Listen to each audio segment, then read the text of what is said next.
Do you hate deadheading petunias? If you do, then stick around because I'm going to show you which varieties are the easiest to care for with the least amount of deadheading. Hi there, Prairie Plant Girl here. Today I thought we would go through some of the different varieties of petunias that I have growing in my yard. I grow several petunias in my yard. They're a good, pretty easy care plant for my climate. I'm in Saskatchewan, Canada, and we have a pretty short growing season, and our temperatures can fluctuate quite a bit. We often get quite cool nighttime temperatures in the low teens to even the 8 or 9 degrees Celsius sometimes at night all through the summer, and we can get up we usually around 25 for daytime highs, but we can get up to 35. So a plant like a petunia that can take that range of temperatures and keep going is a great one to have in the garden. I started all of my petunias from seed in my house back in March, and petunias do need a little bit of special care to get them started from seed to have them blooming and growing well. So if you're interested in how to do that, I'll put some video links below for you to check that out. So like I said, I grow a few varieties, and I get a lot of questions about the differences in some of the varieties. So I thought maybe this would be a good time to go through and talk about what I have found with them and some of the varieties that I'm growing. So right here you can see I'm sitting in front of this planter that has these beautiful white petunias in it. Now these I grew from seed that I collected out of my garden last year. So they aren't a perfect example, but they are an example of a storm series petunia.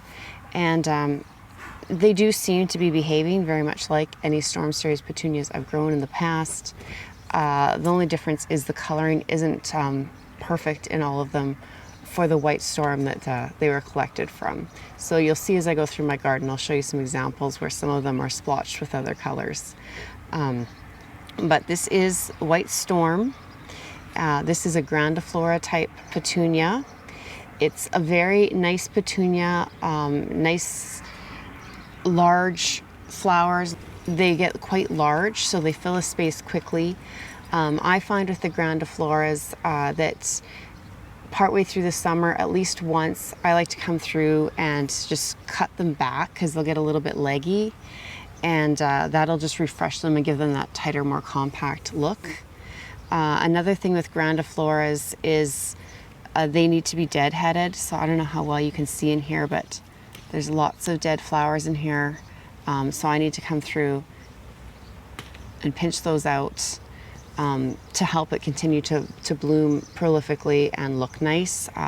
They don't cover up these dead flowers as well, and they won't continue blooming as nicely if you don't remove those. Most Grandiflora flowers, because of these big blooms on them, will have a really difficult time if you have a really rainy climate. My climate isn't very rainy, but I do water some of these from overhead, so that can also affect their blooms. But with the storm series, they are kind of the exception to that, and they'll look really rough right after a rain or right after overhead watering, but they recover quickly. Whereas most of the Grandifloras can get really splotchy on their petals and get kind of beat down and just not look as nice if they go through a lot of rain. So that's something to keep in mind if you live in a rainier climate. So these right here, they've been here about 3 weeks, I think now. This pot is growing in, technically it would be full sun, but it gets morning shade, and then the afternoon sun comes and just bakes against these for the entire afternoon. So I have one pot here, and then I have another one I'll turn you just on the other side. So it's getting a little bit more, probably a little bit more wind beaten just because the corner it's on of the shed. So I don't know if you'll be able to see a difference in those plants. This is also storm petunias, and this planter is facing kind of the opposite way of the others, so they're getting more morning sun on them. And then they are going to be shaded by these tall plants more in the afternoon. So it's just, I expect that they are going to grow a little bit more stretched out in here, so it'll be interesting to see by the end of the season, but that's my guess, is that they will stretch a bit more just because they're not going to be getting that full afternoon sun, but they're still getting enough sun to count as a full sun situation here. And these petunias will stretch by the end of the summer. If I let them go, they'll reach over top of the planter. Grandiflora Petunias get very large, and they can get to be like 25 to 30 centimeters tall and wide, which is about a foot in either direction. So they're a big plant. Here's a couple of different examples of the white storm that I grew from seed. And you can see here is just in a large pot on the ground, and this pot has, how many does it have in it? I think 6, yeah. No, it has 8 in it, so a little bit more, a little more than needed, but I put a lot in here, and they're growing really nice, and I expect that they will, by the end of the summer, fill right over this large planter. This planter is probably about 40 centimeters by 40 centimeters by 40 centimeters, so just a little bit more than a foot in every direction.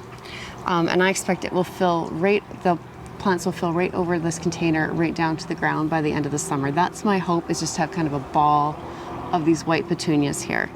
Now you maybe can't see from your angle, but I do have a few here that have a little bit of splotching and striping in them, and the flowers are just a little bit smaller. And so I'm not sure, because I grew a lot of varieties of petunias, if I got these mixed up and this is actually from seed from something else, or if this is because I collected my own seed and just kind of created this little bit different petunia here. But there's one plant in here that just is a little bit different in their flower shape and color, or size, I guess, and color. And so time will tell how that does over here if I have one really odd little corner of this planter. And then above that planter, I have spider webs. I have this one, which also has several petunias in it. I believe I have 3, maybe 4 in here. And again, I'm just hoping this will just be a big ball, a big mass of these white flowers coming down around this planter, almost straight to where these are here, and just be like a really big impact. This is the entrance to my yard. People come in this direction towards me here from where you are. And so I thought that would be a really fabulous impact. I have a matching set of these containers on the other side of my yard by my patio. So it'll be interesting to see how they do. So you can see these big blooms on them, and they're getting a lot of wind right here. So it'll be interesting to see how they perform like this. And you can see there's another one in the back here. And again, it's a little bit different, a little bit of mottling with purple in it. But these ones do have the really large flowers of the other storm petunias. So it'll be interesting to see how they turn out in the end. And if we go from where those planters are and walk through my new cut flower area, you'll see I have a patch of these petunias planted along the edge of this walkway here. And I actually have more over on the edge of the planting bed over there, so we'll look at those as well. You can really see some pretty wild coloring that I've gotten from these, again, collected from seed. And so I've gotten some pretty unique flowers coming out of that seed I collected. I do think this might be a blue Easy Wave. Not sure though, because the color's not quite right. I may have mixed with some blue Easy Wave last year to give me that. I'm not sure. And this, I really like this color here. This one's really gotten beat up. I really like the color of that.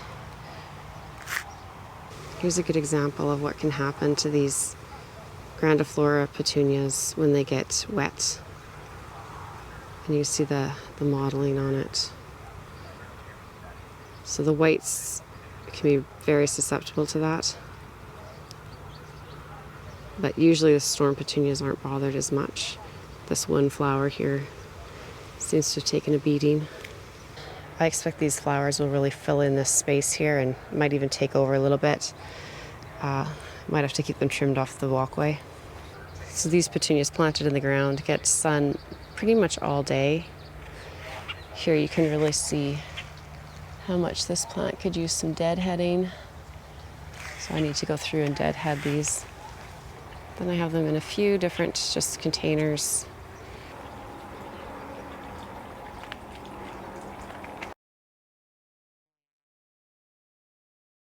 So over here is my blue Easy Wave petunias, and these are a Multiflora variety of petunia.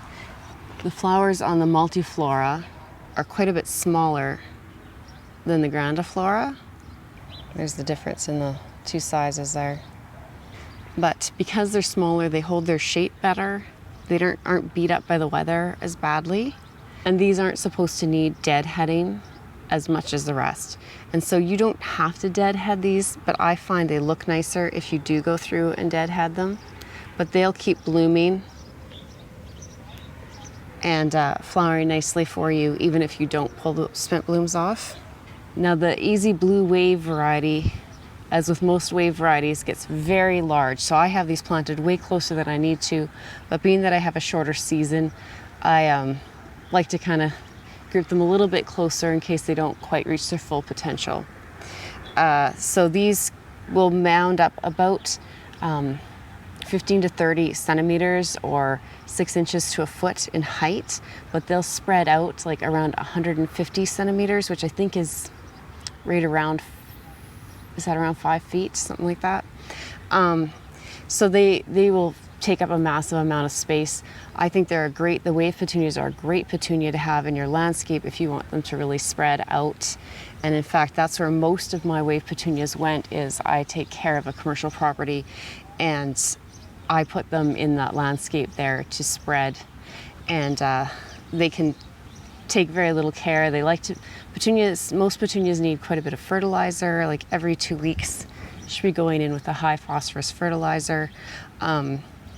But other than that, you know, as long as they're getting some steady watering, they don't need a lot of fussing and care. They're great for places like commercial properties or cabins, you know, places where maybe you're not going to be all the time to take care of them. They're already starting to spread out. They're really going along the ground here and wanting to spread. And these I actually only planted maybe 2 weeks, but I think it's been less than 2 weeks. So they've been sitting in their cell trays, just waiting to get planted in this space as I was finishing this up. And they're still looking really good, and they're starting to settle in and spread already.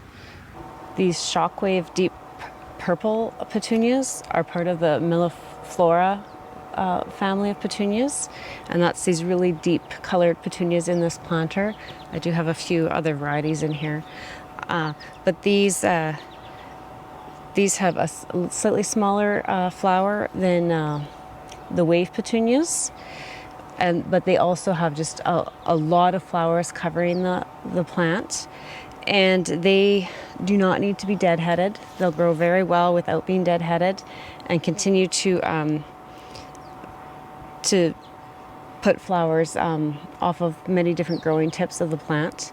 These are a day neutral petunia, so they flower earlier than other varieties, and they'll flower longer into the season if your daylight hours become less, and so they'll also do better in a shadier spot than some of your other petunias might do.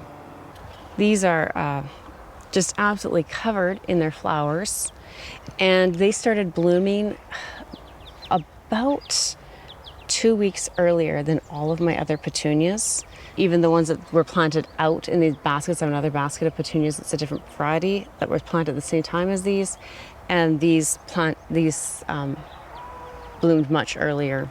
They'll get, I think it's 20 to 25 centimeters kind of tall if you have them in the ground, and they'll spread out about 60 to 90 centimeters. So down here they'll trail, on the ground they would spread out. So that's about 2 to 3 feet. As you can see, they're just full. So I don't even know if you can see the dead spent blooms in here. Like you don't need to deadhead them. They're supposed to be self-cleaning, but they bloom from the tips, and kind of all along the branches they'll set new blooms, so they really cover up those spent blossoms. So it's not something that you have to be worrying about coming in and constantly deadheading them. They'll look nice even if you don't, and they will continue to bloom even if you don't. Again, like most petunias, they're going to like a good constant moisture and frequent fertilizer at least every 2 weeks. Again, high phosphorus to keep them going, because they perform so heavily and they need that extra boost. So this gorgeous planter has my Floribunda Petunias in it. So this is the Island Waterfall mix of petunias. As you can see, it's a mix in color. So there's like this real lilac color, and this I believe is what they call royal, and a magenta, and then there's white as well. So these petunias are created through a crossing of the other two varieties that I've shown you in my yard. So they're mixing the Grandiflora and the Multiflora. So you can see the blooms really are probably about halfway in size between the other two varieties. They are very full, you know, cover up the plant quite a bit with their blooming, but they require a bit more care, just like the Grandifloras. And these will grow about 25 to 30 centimeters tall and wide. So that's about a foot, just a little less than a foot to a foot. So the Floribundas will really fill in a planter like this quite well. You can see how well they're going to grow. They want to grow up and out and down, like they're just going in every direction. Lots of flowers. Really full, and they have that little bit bigger flower, not as big as the Grandifloras, but still bigger than the Floribundas. So the couple of drawbacks with these is, again, they're a little bit they can be a little bit more damaged by the weather, but generally I find they hold up well. Again, I have a fairly dry climate, so they're not getting beat by rain a lot, but they really do need to be deadheaded to provide the best show. And I find they need to have this looked at. Like, they need to be gone through pretty much every day. They'll have dead blooms that need to be taken off of here. So this is actually hanging right by my rain barrel, because I come out here every morning to water some of my plants. So I'm filling up my watering can, and while I'm waiting for it to fill, I'll come through and I'll just find the spent blooms and just try and pop them off. And it's not always easy. I should bring some snips sometimes. And I don't know if it's just me, but I find them stickier than some petunias. So if deadheading sticky petunias is something you're really not interested in doing, this is not a variety I would recommend. It looks beautiful, but it's not fun to be dealing with that sticky mess. You can see my hair keeps sticking to them. They require the same type of watering schedule as other petunias. So, you want to keep them kind of evenly moist, but in well-draining soil. But they actually don't want to be fertilized as often and as heavily as other petunias do. And I haven't totally experimented with that. That's just what the packages say. So they say to hold back. So I try and remember to only fertilize these like every other fertilizing that I do for the rest of my petunias. So the rest of my petunias, I'm coming in a couple of times a month and fertilizing them, whereas these are getting, about once a month. So, and they seem to be just as happy. Now, they all have a little bit of slow release fertilizer in the potting mix as well. That seems to be what these want to keep them happy.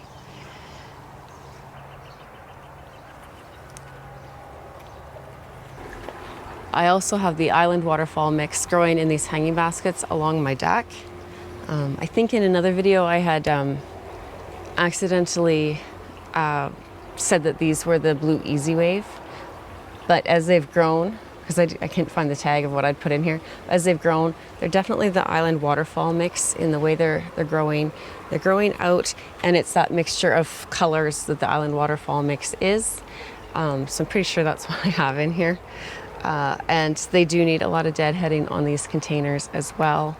I just thought I'd touch on this real quick in this video because I have this plant here, which is a Calibrachoa, and I think it confuses some people, and a lot of people think because it looks a lot like a petunia that it is a type of petunia, and it isn't.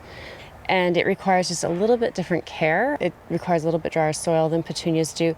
And in my experience, petunias can take a little bit more shade than the calibrachoa can.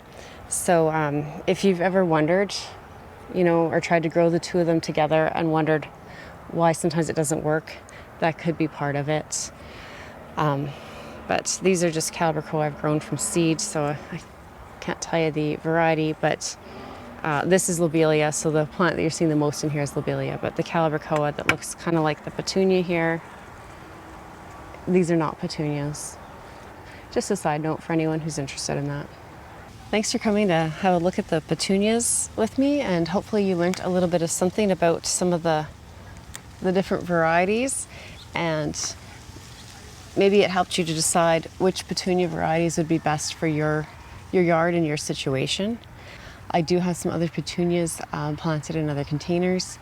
They're petunias I picked up at the garden center, and unfortunately they're not labeled. And so I couldn't actually tell you what variety they are, and I would be guessing as to what type of petunia they are. Maybe later on in the season I'll have a better understanding of how they're growing and what their needs are, and have a better, more educated guess onto what they are. But for now I just don't know, so I thought it's best to leave them out of this tour. So let me know in the comments down below. I think petunias are one of those plants that some people consider really old-fashioned, and some people like me just find to be just a worthwhile workhorse to have in your garden. So put down in the comments down below, what do you think of petunias? Are they a yay or a nay for you? Thanks for watching. We'll see you next time. Bye.